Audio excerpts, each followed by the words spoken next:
মিঠি আজ বেজায় খুশি, কারণ মিঠির আজ অষ্টমঙ্গলা। আর দিন পর মা ভাইয়ের সাথে সে দেখা করতে যাবে। তার তো খুশির সীমাই নেই। চটপট রেডি হয়ে মিঠি হাজব্যান্ডকে নিয়ে বেরিয়ে পড়ল।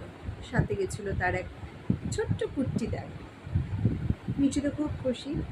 যাওয়ার সঙ্গে সঙ্গে পাড়া প্রতিবেশী কাকিমা জেঠিমা যারা ছিলেন, বৌদি দাদা, সবাই এসে জিজ্ঞেস করলেন, কিরে কেমন আছিস? কারণ মিঠি একটা প্রাণোচ্ছল মেয়ে।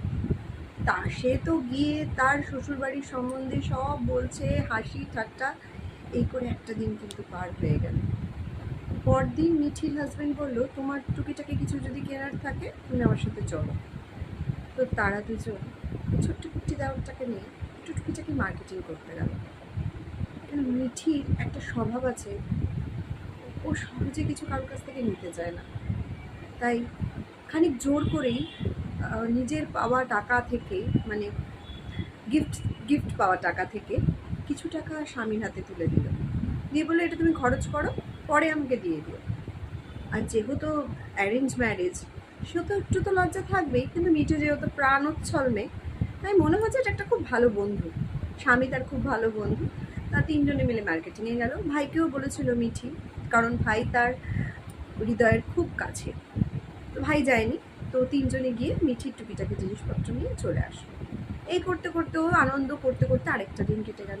যেহেতু 2.5 দিনে ফেরা, তো পরদিন মানে 3 দিনের দিন যখন সব আসার পালা, তখন তার শ্বশুরবাড়ি থেকে তাকে আনতে যাওয়া হলো।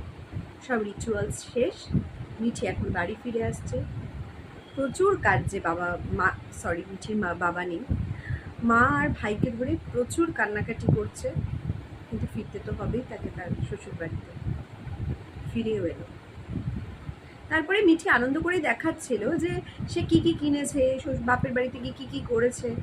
হট করে শাশুড়ি বলে উঠলো, যখন মিঠি সব গিফট, মানে যে গিফটগুলো পেয়েছিল সেগুলো নিয়ে এসছে, যে অল্প কিছু। যখন মিঠি সব দেখিয়ে নামছে সিঁড়ি দিয়ে, তখন শাশুড়িমা বলে উঠলো, এই তো শুরু হয়ে গেছে, হ্যাঁ আমার ছেলের খরচা বাড়িয়ে দিচ্ছে, এই কি মেরে বাবা। মিঠি খুব দুঃখ পেয়েছিল, না কিছু বলেনি, সে ঘরে চলে এসেছে। আজ আর একটা কথা মিঠির বলার ছিল যাকে, সে আর বলতে পারলো না, তার শাশুড়ি মাকে। মিঠি কোনো দিনই কারোর কাছে আবদার করে কিছু চায়নি, এমনকি তার বাবা মার কাছেও না। মিঠির সবসময় মনে হতো নিজের পায়ে দাঁড়াবো, নিজের জিনিস নিজে উপার্জন করে কিনবো, নিজের একটা জোর থাকবে, শক্তি থাকবে। আর যদি শাশুড়ি মা থাকতেন, মিঠি তৈরি করা একটা ছোট্ট ব্যবসা দেখতে পেতেন। মিঠি তার বাবা মার আশীর্বাদে আজকে একটু হলেও নিজের পায়ে দাঁড়িয়েছে, স্বামীর পাশে দাঁড়িয়েছে।